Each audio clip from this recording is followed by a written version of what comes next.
Fraude na pandemia. A polícia prende um grupo que adulterava produtos usados no combate ao coronavírus para vender em hospitais. Bem no momento em que a UFG divulga um estudo que assusta. A taxa de transmissão do coronavírus volta a subir em Goiás. Um acidente grave na BR-153 mata 4 pessoas, entre elas 2 crianças. A batida foi entre 3 caminhões e uma caminhonete. E ainda, a polícia descobre uma quadrilha que simulava acidentes com embarcações para receber o valor do seguro. Até uma lancha foi incendiada. Jornal Anhanguera já está começando.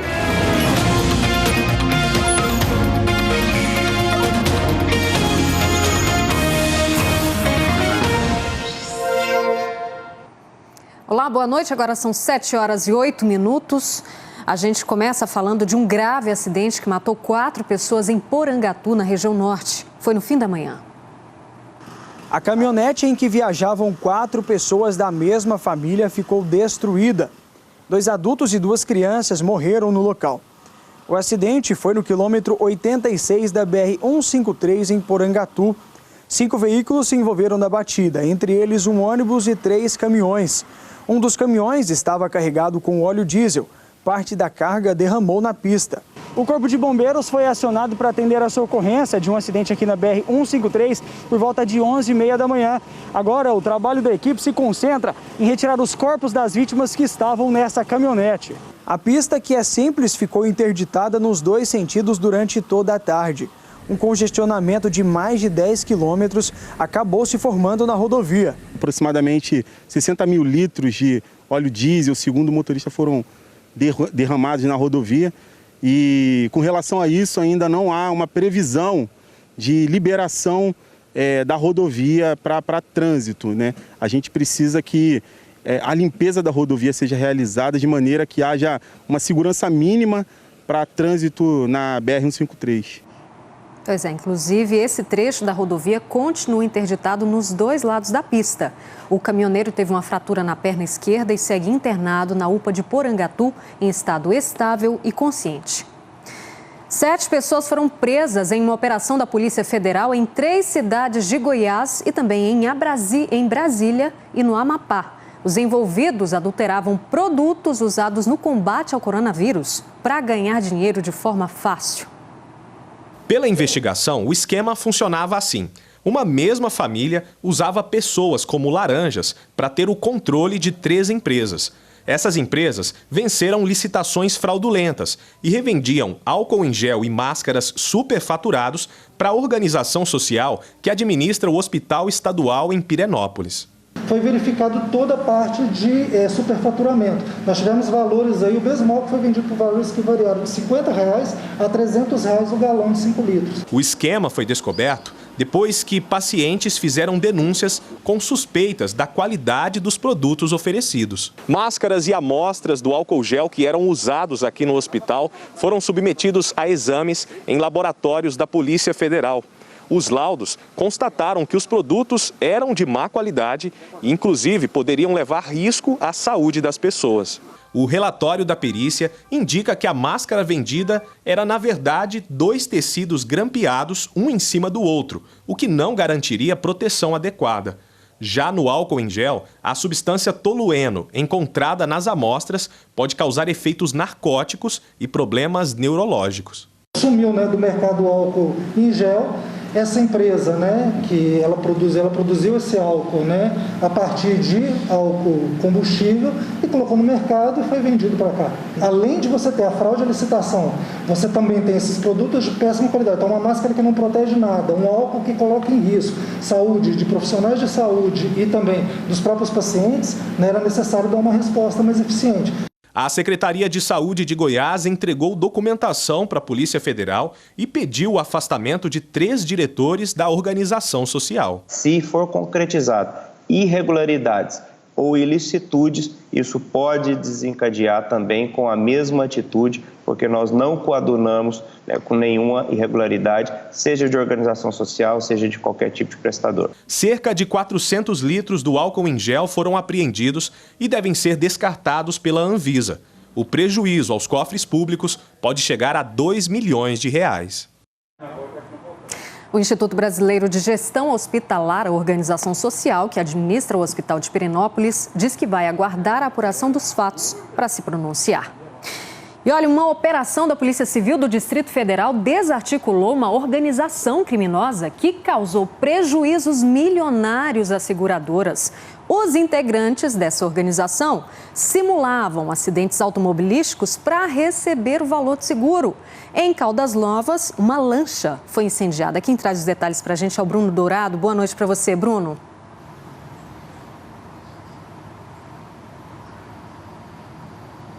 Olá, Rosane, boa noite para você, boa noite a todos. Foram cumpridos, então, nesta terça-feira, 12 mandados de busca e apreensão em residências e empresas dos envolvidos nessa quadrilha criminosa. A Polícia Civil do Distrito Federal apreendeu diversos armamentos e munições. 10 pessoas estão sendo investigadas por estelionato, lavagem de dinheiro e associação criminosa. Essas 10 pessoas podem pegar até 15 anos de prisão. Esse grupo criminoso é de Brasília, mas foi em Caldas Novas, aqui no sul do estado, que eles foram além do que até então tinha sido feito. Eles incendiaram uma embarcação no Lago Corumbá e conseguiram indevidamente, com essa simulação de acidente, R$750 mil pela seguradora. Além dessa lancha, os criminosos usavam carros importados. Bom, durante quase 2 anos, 10 veículos foram destruídos. Nesse tempo, eles movimentaram cerca de R$2 milhões. Rosane, volto com você. Tá certo, Bruno, obrigada pelas informações. Olha, a Polícia Civil desmontou uma fábrica artesanal de armas em Campo Norte, no norte do estado. Armas, acessórios, instrumentos para a fabricação de armas foram apreendidos. Uma pessoa foi presa. Vamos então até Anápolis conversar com Emerson Ferreira. Emerson, a polícia por acaso já estava investigando essa fábrica clandestina? Boa noite para você.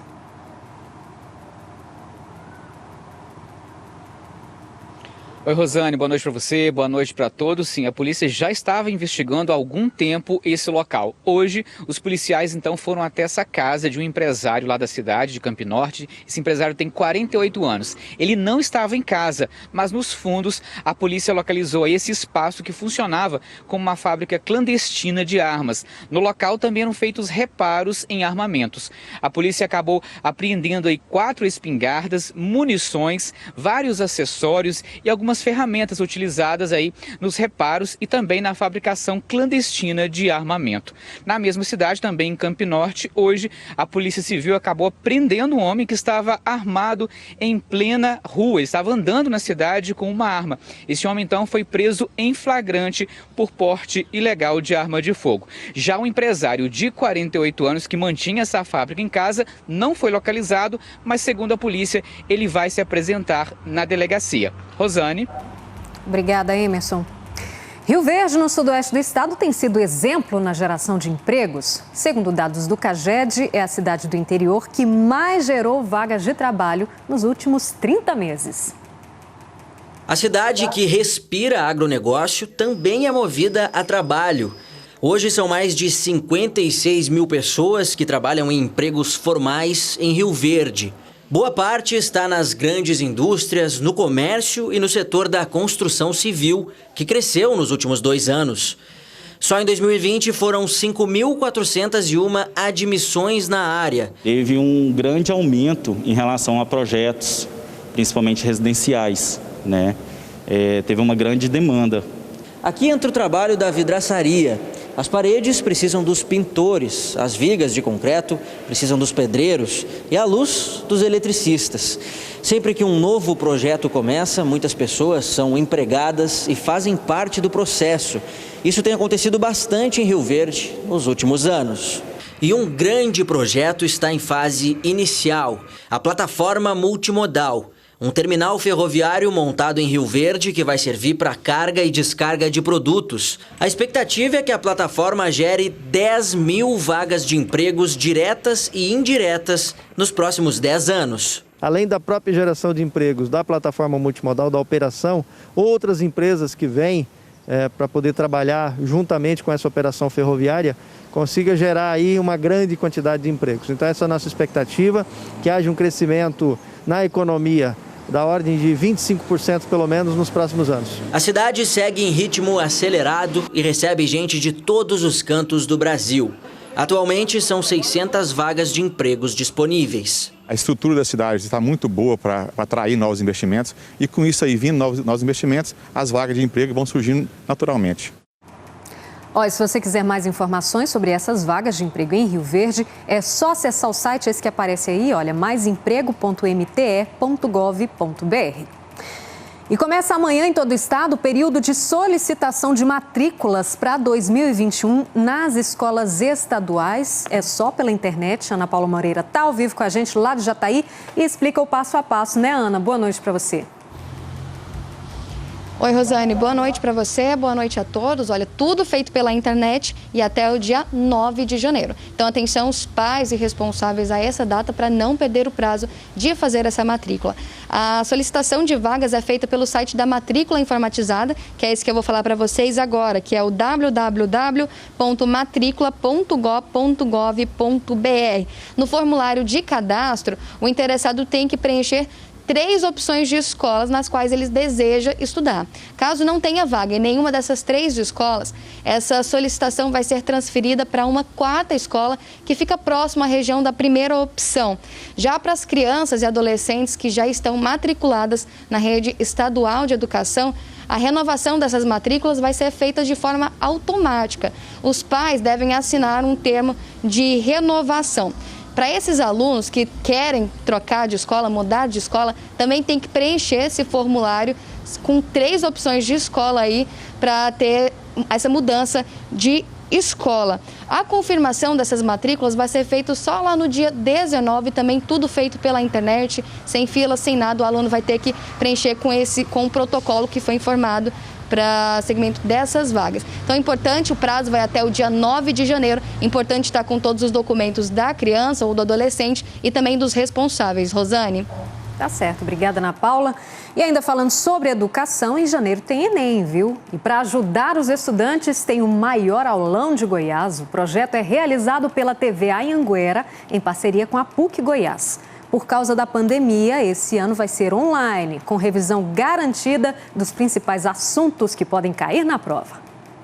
Imagine a sua história seguindo o rumo que seguiu a do Felipe. Realmente sendo a realização de um sonho, fazer o curso de engenharia elétrica, poder estar realizando algo que eu já vinha planejando no meu ensino médio, tendo experiência, principalmente com matérias de laboratório, que eu vejo a prática do que eu já estudo um pouco antes de entrar na faculdade.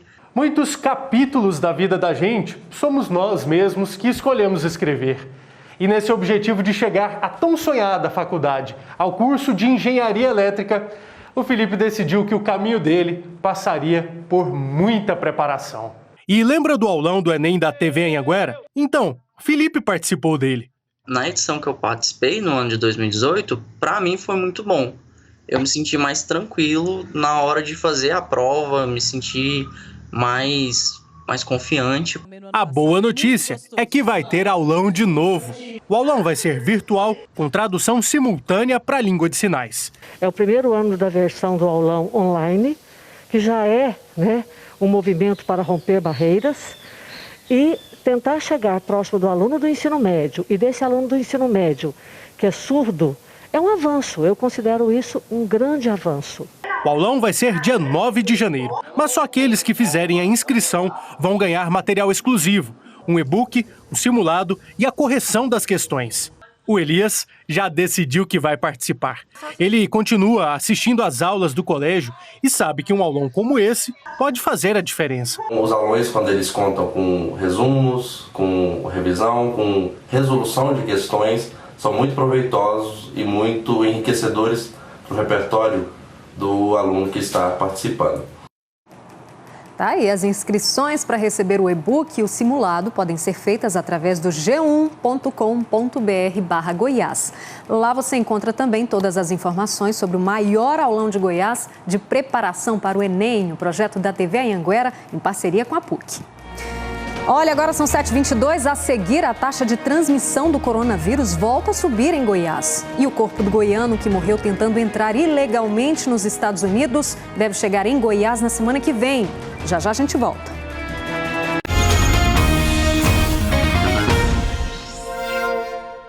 7h25, estamos de volta. Deve chegar a São Luís de Montes Belos na semana que vem o corpo de um goiano que morreu tentando atravessar os Estados Unidos de forma ilegal, ir para os Estados Unidos de forma ilegal. Quem traz os detalhes é o repórter João Vitor Guedes. Boa noite, João.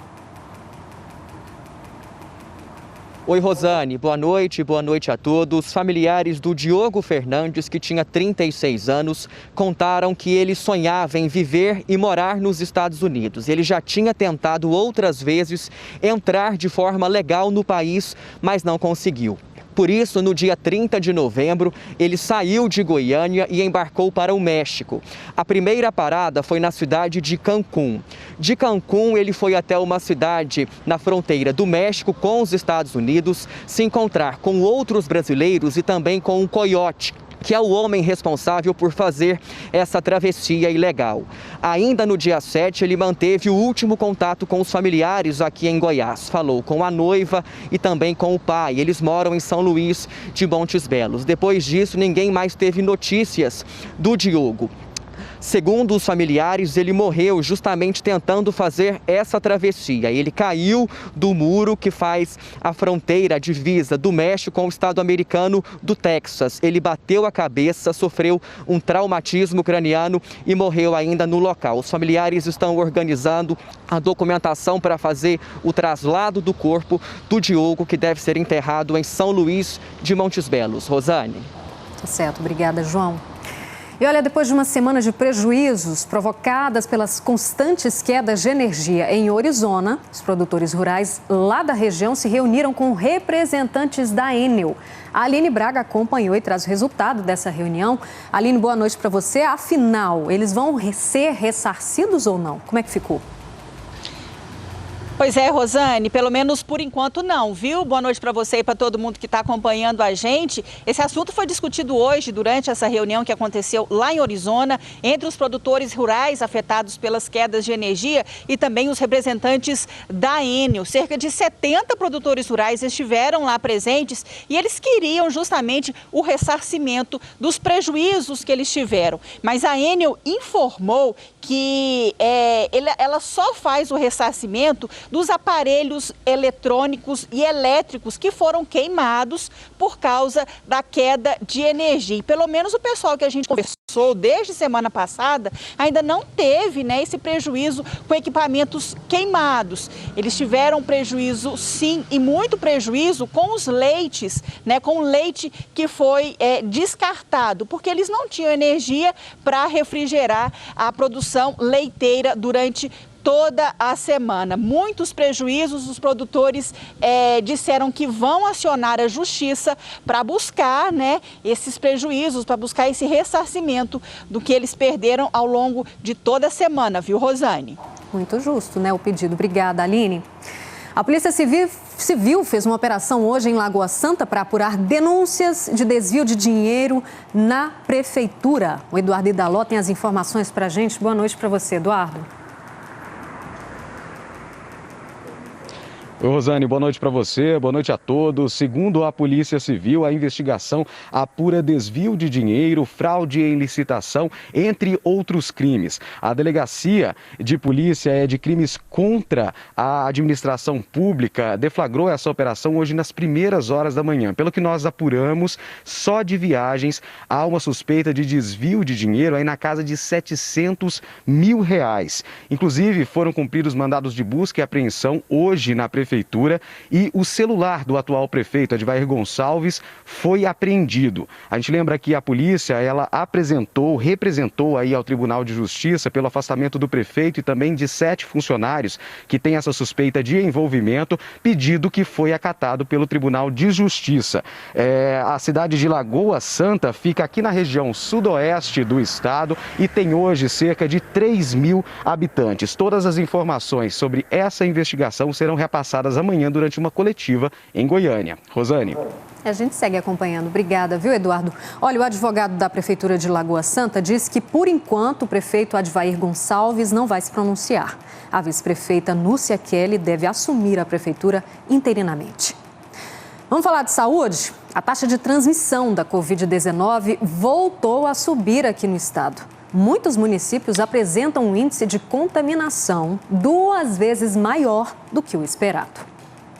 Foi logo depois de uma reunião de família para comemorar um aniversário que a dona Helena descobriu que ela, o irmão e o pai estavam com Covid-19. Ninguém esperava, né? As pessoas que estiveram lá naquele dia estavam usando máscara, usando álcool gel, né? Já preocupados com o meu pai por causa da idade dele, né? Reuniões em família e aglomerações contribuem para o aumento na taxa de transmissão da Covid em todo o estado. Em novembro, a taxa de transmissão era de 1,1. Isso significa que cada grupo de 100 pessoas transmitia o vírus para outras 110. Mas hoje, em Catalão, no sul do estado, por exemplo, cada grupo de 100 pessoas consegue transmitir para outras 207. Em Formosa, a situação é ainda pior. A cada 100, outras 223 se contaminam.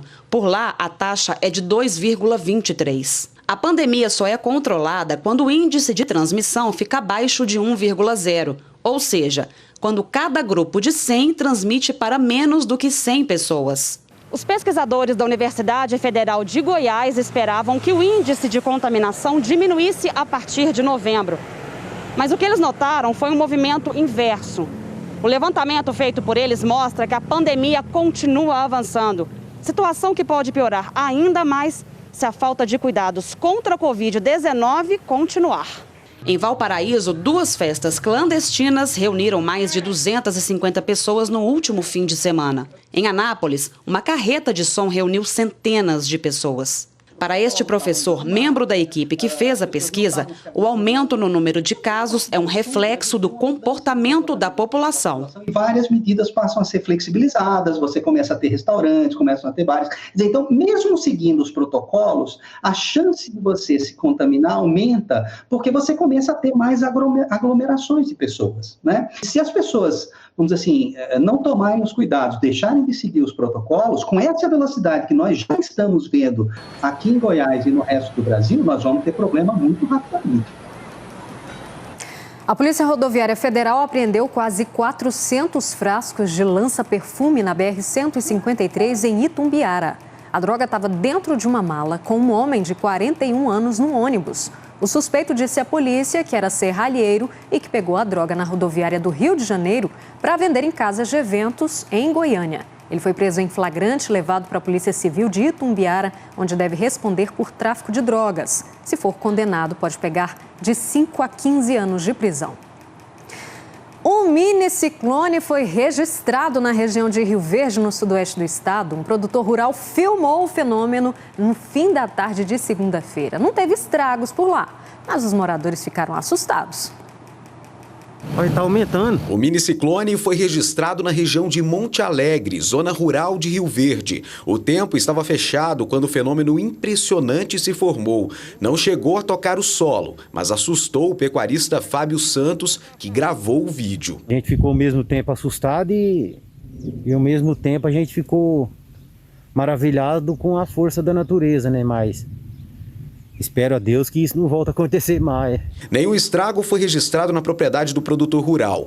Outro fenômeno parecido chamou a atenção nos últimos dias na região de Anicuns, área central de Goiás. A força do vento levantou a terra vermelha. É diferente de um redemoinho que começa a girar no solo. É uma nuvem funil que se forma lá em cima e, nesse caso, chegou a tocar o chão. Nem vou chegar lá perto com o extrator, porque se eu for lá, eu Ela é uma combinação da nuvem cúmulo-nimbus, que ela está carregada, e perto dela existe um movimento de rotação, uma coluna de ar giratória, né? Essa coluna de ar, ela acontece devido a nós termos uma camada quente e úmida aqui na superfície e em altitude fria e até amena. Apesar de raros aqui para a nossa região, esses fenômenos podem voltar a acontecer nesse período entre primavera e verão, quando o tempo está mais quente e úmido e com a formação das nuvens de chuva. Não é possível se precisar qual a velocidade chegaram os ventos, mas se a nuvem funil tocar o solo, os ventos podem oscilar entre 65 e 400 km por hora. Pode vir a acontecer sim, então alerta a população, porque se vir a acontecer, o ideal é tomar distância.